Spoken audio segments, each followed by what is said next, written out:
केंद्रीय गृहमंत्री अमित शहा आज रत्नागिरीमध्ये केंद्रीय मंत्री नारायण राणे यांच्या प्रचारासाठी सभा घेणार आहेत। दरम्यान शहांची ही सभा गेम चेंजर ठरेल असा विश्वास नितेश राणेंनी व्यक्त केलाय।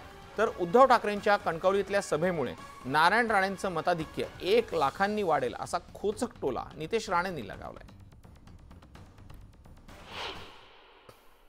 जसं कोकणामध्ये उन्हाचा पारा वाढतोय तसं आपल्याला राजकीय पारा देखील वाढताना पाहायला मिळतोय।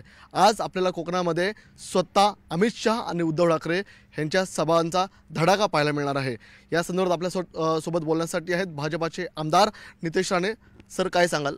शेवटचे 4 दिवस उरलेले आहेत, सभांचा धडाका सुरू झालेला आहे, अमित शहांची थोड्या वेळात सभा पाहायला मिळणार आहेत। या सभेचा कितपत इम्पॅक्ट या सर्व प्रचार यंत्रणेवरती पाहायला मिळेल? लक्षात घ्या, कोकणातल्या जनतेची सेवा किंवा प्रामुख्याने रत्नागिरी सिंधुदुर्गचे जनता ही आदरणीय मोदीजींकडे आणि आदरणीय अमित शहाजींकडे अतिशय वेगळ्या दृष्टिकोनातून पाहते।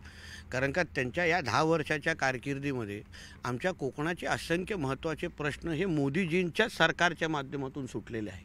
त्याचबरोबर राम मंदिरासारखा एक महत्त्वाचा प्रश्न जो अमित शहा साहेबांच्या नेतृत्वाखाली किंवा मोदीजींच्या मार्गदर्शनाने खूप सुटला, त्याच्यामुळे अमित शहा साहेबांचं एक वेगळं आकर्षण इकडच्या सगळ्यांमध्येच आहे।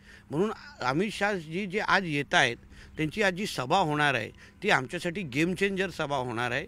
त्याच्यामुळे असंख्य लोकांना एक वेगळं आकर्षण तर होईलच, पण त्याचबरोबर त्या आकर्षणाचं मतांमध्ये रूपांतर होणं मोठ्या प्रमाणामध्ये सुरू होईल असं माझा ठाम विश्वास आहे। कोकणसाठी अमित शहांची सभा ही गेम चेंजर असणार आहे, मात्र दुसरीकडे कणकवलीमध्ये उद्धव ठाकरेंची सभा होते। काय सांगाल सभेत? नाही, माझ्यासाठी तर फार म्हणजे ही गुड न्यूज आहे। कारण का उद्धवजींचं पायगुण हे माझ्यासाठी फार लकी आहे। कारण का जेव्हा त्यांनी आमच्या कणकवलीमध्ये आलेले आहेत, सभा घेतलेली आहेत, 2019 तुम्हाला मी उदाहरण देतो, तेव्हा त्यांनी माझ्या विरोधात येऊन सभा घेतली, भरपूर शिव्याशाप घेतला आणि माझं मतधिक्य वाढलं। म्हणून उद्धवजींना सांगेन, तुम्ही निश्चित पद्धतीने या, तुम्हाला काय हेलिकॉप्टरची गरज असेल तर मी स्वतः देईन, तुम्हाला गाडी किंवा दुसरं काय पाहिजे असेल, पेट्रोल तो मी टाकेन। कारण का तसंही तुम्ही दुसऱ्यांच्या गाड्यांमध्ये दुसऱ्यांच्या पेट्रोल घालून फिरता, ती काय जी सेवा करायची ते मी करेन। पण कणकवलीत या, तुमच्या स्टाईलचं भाषण करा, कुठेही काय कमी करू नका, आमचा कुठलाही कार्यकर्ता तुम्हाला थांबवणार नाही, तुमच्या स्टाईलचं भाषण करा आणि आमचं मतधिक्य 1 लाख वाढून जा, एवढं उद्धव ठाकरेजींना मी आमंत्रण देईन।